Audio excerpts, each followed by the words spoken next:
I want to do a gratin, and I also want to do a rabbit dish, which I love. And this time of the year coming up, particularly, I love doing this. So watch this. You can get rabbit at the stores from your butcher, like our good friend over here, and very popular, coming back. And basically what you want to do is you want to season the rabbit. I'm using a little bit of my all-purpose seasoning, my Creole seasoning. And I want to season the flour that I'm going to use because I'm going to dredge this in the flour. I told you before, I don't know where you get your flour. Where I get mine, it don't come seasoned. And then what I got here is I got a little bit of vegetable oil that I'm going to put inside of this pot, enough on the bottom. And then what I'm going to do is I'm going to take the pieces of rabbit, dredged in the flour, shake off the excess, and we're going to start browning these pieces of rabbit here like this. Shake off the flour, and we're going to start browning this. I've got some of the breast, some of the leg, some of the back. Does it taste like chicken? That's what I heard up there in the 8th row up there. No, it doesn't. It tastes like rabbit. So we're going to start browning our rabbit off here. And then what I'm going to do is I'm going to show you the beginning of this very simple potato gratin that you could use for anything. You can actually use it for anything. What it is I've done them with other types of potatoes as well. But I'm just going to use an Idaho potato.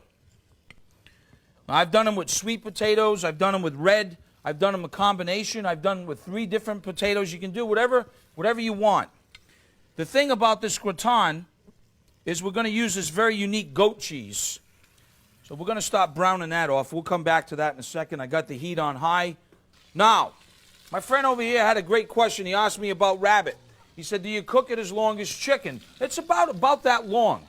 If you cook it, you braise it, you simmer it like that, it's going to start coming apart, which you're going to see. But you don't want to overcook it either. So, now that I've got it browned, I'm going to take some pieces out. And I've got all the rabbit just kind of brown now. I added some of the kidneys in there as well. Now what I'm going to do while that's getting hot is I'm going to start with a little bit of onions like this, just some sliced onion. We're going to season it with a little bit of salt and a little bit of fresh pepper.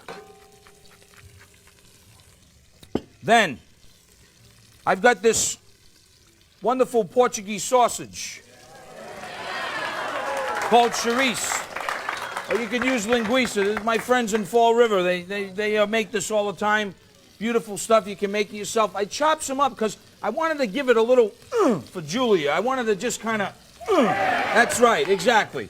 So I'm going to add that, and then, you know, everybody's... That little boy up there, Julia, was getting excited. You know, everybody's forgotten about these mushrooms here. They forgot about these button mushrooms. Everybody, these are really good to cook with. So we're going to use a lot of button mushrooms in here. That is a lot. About 42 cloves of garlic, if that's all right with you guys.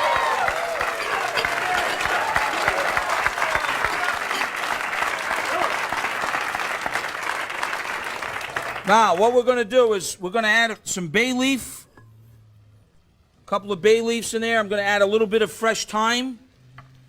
And then basically, what I'm going to do now, once that cooks for a few minutes, I'm going to deglaze this with some beer.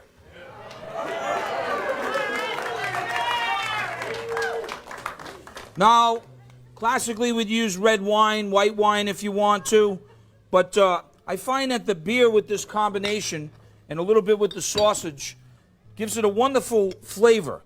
Because when you cook with any kind of liquor like this or wine, you're actually trying to evaporate as much of the alcohol out as possible so you have the concentration of the flavors. Once that happens, then I'm going to put the rabbit right back on top.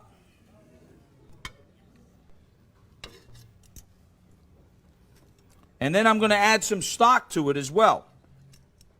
So you add the rabbit on top. Can't forget those guys.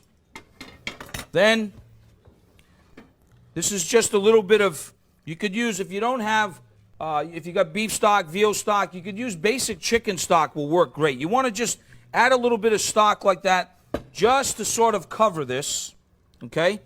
And that's exactly what you want to do. You want to bring it up to a boil. Then we're going to actually cover this. And I'm telling you, you want to talk about good. This is one that we've been braising for about an hour. You see this here? My friend, you see how it's almost just coming off the bone like that? You see how it's layered like that? Can you see that? See all the different layers? So what I like to do is I like to serve a little bit of that. And then we'll take a little bit of our rabbit. Maybe a couple of pieces like this of the rabbit. Oh, man.